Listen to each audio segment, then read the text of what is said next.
This day guys, ayan, tinry ko tong online app na to na 4,000 daw ang mababorrow. Since wala pa yung income ko, magbaborrow sana muna ako kasi kukuha ako ng tela. Ngayon, ayan yung sinabi nila na nasend nila sa'yo. But check in my app na 3,275 lang ang sinend nilang pera. So, nakalagay dito sa rules nila na within 150 days ka magbabayad. Nakalagay yung repayment for 150 days. Nakalagay yan dyan guys. Meron dyan sa may installment na yun. Teka lang, papakita ko sa inyo kasi nakita ko yan dito guys Hindi tayo pwedeng pasyunga-syunga. 'Di ba? Na dahil lang sa gusto nating makautang, gagaguhin naman tayo, 'di ba? So ayan, nakalagay doon sa nila 150 days babayaran. Then tingnan nyo naman, April 27 magbabayad ka na ng 4,000. So magkano ang tubo nila? Nakalagay nila dito interest 22 pesos. Pero kung tutuusin, 2-3 lang ang na-receive mo. So ang mangyayari 1,700 within 8 days. Yun yung magiging nila interest. So mali yan guys, hindi yan pwede. Ayan, tingnan nyo, April 27. Tapos 150 days, kunyari, umabot ng 150 days, September 17, 22 pesos na lang ang babayaran mo. Di wow, dito pa lang sa 4,000 pesos na to, paldo na sila kasi ang pinadala lang naman nila is 2,3. Ayan 2,375. So kung kukumputin natin, ayan, computin natin, wag tayong pabobo-bobo, wag tayong pasyunga-syunga.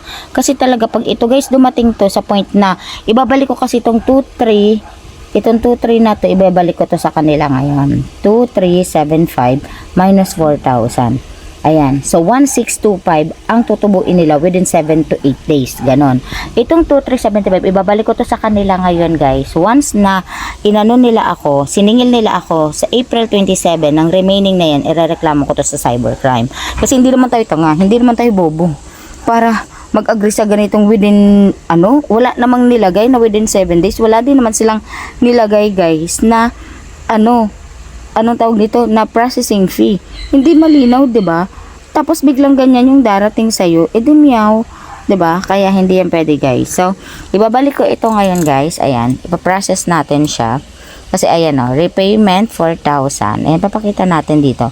Paymaya, papasok tayo sa Paymaya. Tapos pupunta daw sa Dragon Pay Loans. Okay, sige. Let's go. So, let's go. Copy natin tong to. Punta tayo sa Paymaya ko, guys. Ibabalik ko to dahil hindi tayo syunga. Bahala sila dyan. Punta tayo sa loan. Ay, sa load. Mali. Sa bills. Tapos punta tayo sa loans. Ayan. Tapos Dragon Pay. Ang babayaran nila, diba? Doon sila nagbabayad. ABCD. Doon tayo. Bayad tayo. Tapos, ayan. Pag ito naghanap ng, ayan, Dragon Loans. Yan, dyan tayo. Yan yung account number dyan natin ilalagay. Tapos, ilagay natin yung amount na 2,375. Ayan. Yan yung amount na nila, na sinend nila sa atin. Babalik natin yan sa kanila dahil hindi naman tayo syunga. Diba? 2,375. Once na maningil to sa akin, guys, sa 27, itong to, ayan may charge pa na 5 peso, diba? Ayan, nakikita nyo yan, ayan, nabayaran ko na yan.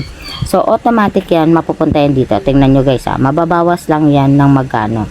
I-delete ko na tong app na to, once na to sa akin guys, na to sa akin ng repayment, ng, ayan tingnan nyo, may tira pa repayment na yan tingnan nyo, repayment, amount total paid, tingnan nyo, may repayment, diba? Hindi ko yan babayaran dahil within 7 days babayaran mo daw yung repayment. Ayan ayan. So this time guys, yung yan naka-record to kasi within this day binalik ko yung pera nila and then wala akong pakialam sa kanila. Pag naningil sila dyan within 7 days, dyan ako mag-aano sa kanila, ipapa-cybercrime ko ito guys. Hindi pwede yung ganyan. Kasi sa mga ganito guys, lalong nalulubog ang mga Pilipino. Pag pabobo-bobo tayo, ay nako, pahanap natin tong mga ganito. Pasyunga-syunga sila.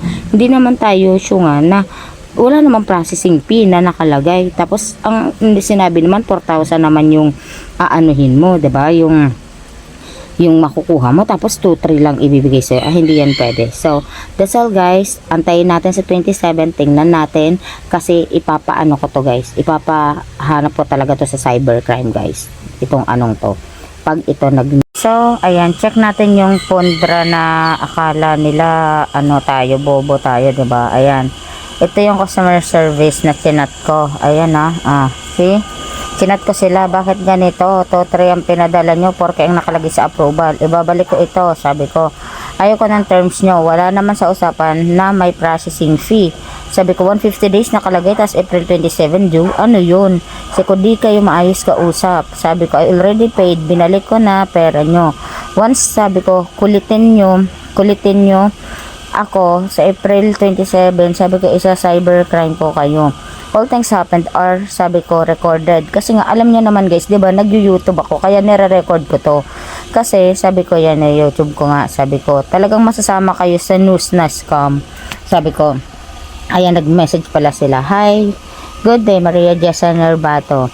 We would like to inform you that refund without additional fees amounting of 237 has been successfully posted to our end. Promises that we proceed to closure your account within the day. Further with Pondra, ganon. Ayan na, diba? Ayan, nag-promise sila.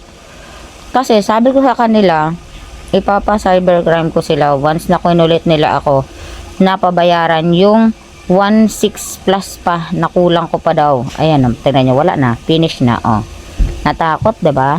Kasi alam nyo guys, hindi naman tayo bobo, pinag-aral naman tayo ng maayos, pinag-aral naman ako ng marketing. Bakit naman ako papasok sa mga ganito? Within 7 days, kikita sila ng 1.6232, ganon. Ayan, pinapaload na naman nila ako. Ngayon, kailangan na natin ito. Alam nyo naman, pag ganyan na-approve tayo sa mga ganyan, kailangan na natin yang uninstall. Dahil, hindi tayo pwedeng, ayan, pabobo-bobo. So, ngayon, ilalagay na naman natin to guys sa ating YouTube channel. Para lahat aware at, yan guys, papakita ko pala sa inyo guys kung paano ko sila tinakot. Tingnan nyo. Eto. Paano ko sila tinakot? Kasi chinat-chat ko sila. Tinakot-takot ko sila. Ayan. Sabi ko sa kanila, kasi may nag-text din sa akin, greetings, fanfare approved, ganito, ganyan. Tapos sabi ko, yes, kasi nga nag-apply na nga ako guys ng 4,000. Kasi nga, di ba nga, nag-YouTube tayo. So, we want to get this into, talaga, kailangan natin makita kung legit ba ito.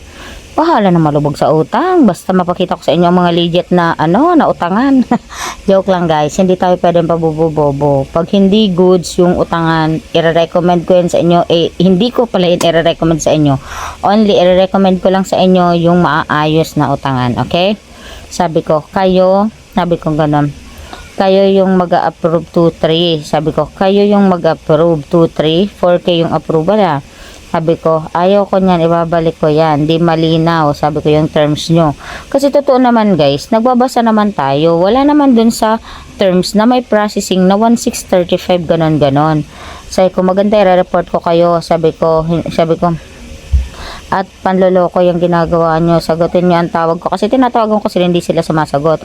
Sagutin, may papahanap po kayo sa cybercrime loan office. Sabi ko, already returned the money once sa mga ulit 27. Kaya kung magkita tayo sa cybercrime office para mapasara kayo. Sabi ko, manloloko pa, no hidden fees. Sabi ko, kayo makikita nyo, hinahanap nyo. Tapos ayan na, possible auto approve now, just approve self-validor, gano'n sila. Ayan yan, kunyari of ito naman ngayon guys ay i-bablock na natin. So para hindi na sila ulit maka-chat sa atin, wala na sila. So that's all guys. Magpapaloko. Magpapaloko.